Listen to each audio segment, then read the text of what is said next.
ความไงเป็นบุเป็นเอาเนาะอันนี้มันส่วนนี่เพิ่นเอามันมาลง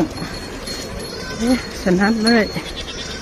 เป็นเกตเป็นสวนไงจนไม่มีทางสิอยู่เลยแถวนี้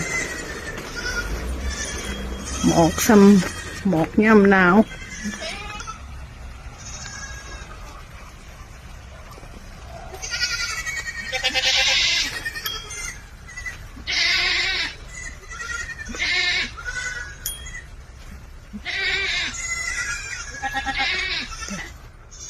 มันว่าไงสนัดมา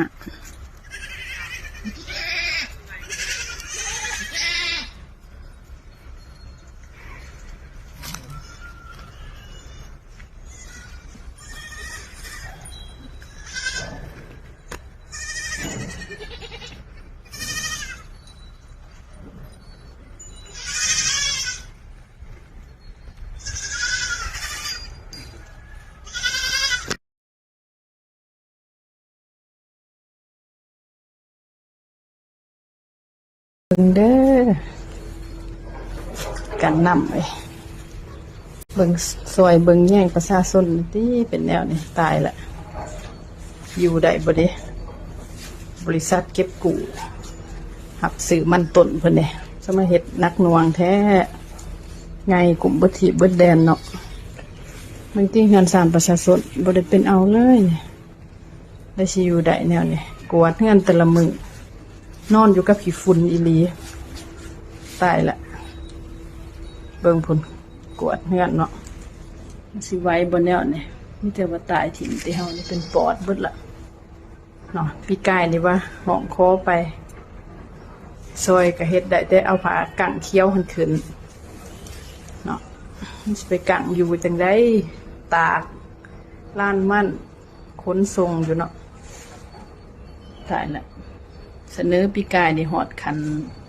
แข้งขันยังมาแกะไขก็ว่าได้ซ้ำนี่นะผู้ใหญ่เบิ่งแย่งกวดกายกันขึ้นเนี่ยประชาชนอยู่ไก่นี่ตายเด้อเนาะคันว่าแกะไขได้ซ้ำนี่ย่อมแล้วนี่จะว่าซวยเสนอให้ทั้งผู้รับผิดชอบว่าหน้าบริษัทนี่มาประเมินมูลค่าซะแล้วก็กวดสื่อเอาเงื่อนซ่านประชาชนเท่านี้ซะโบไว้ขึ้นเป็นแนวนี้นะเนาะเหมือนว่าเป็นพญาตายแท้ๆลูกหลาน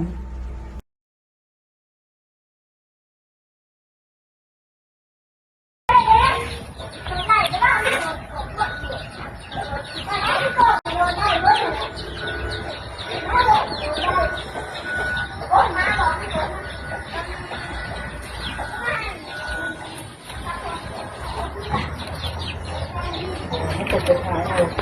ลูกค้าไม้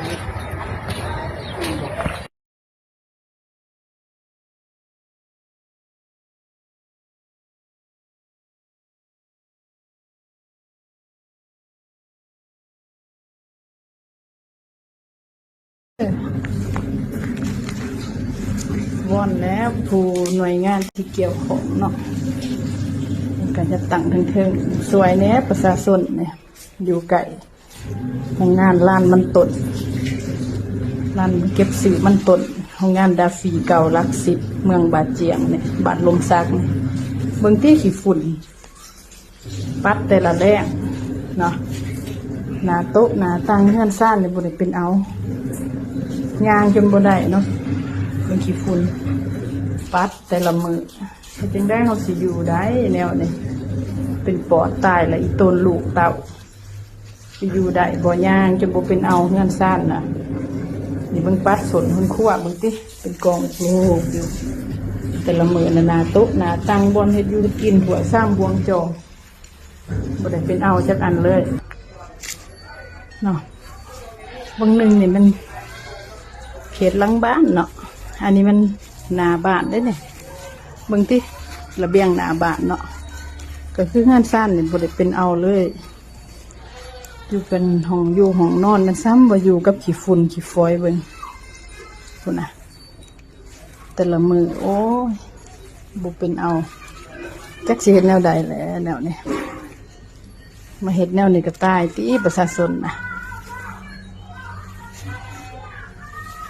สิอยู่ได้แนวนี้นะไผบ่ถือบ่หูเด้อพี่น้องเด้อนอนอยู่กับหนึ่งกินอยู่นี่ซ้ำอยู่กับพี่ฝุ่นแล้วเนี่ยนี่มึงติฝุ่นทุกมื้อได้นี่ฝุ่นแนวนี้นะแม่นว่ากวาดเช้ากวาดแรงถูก็แม่นว่าเป็นแต่แนวนี้เบิ่งพุ่นเฮ็ดอกโลกอยู่ตายแหละซอยในท้อนกันผู้ใด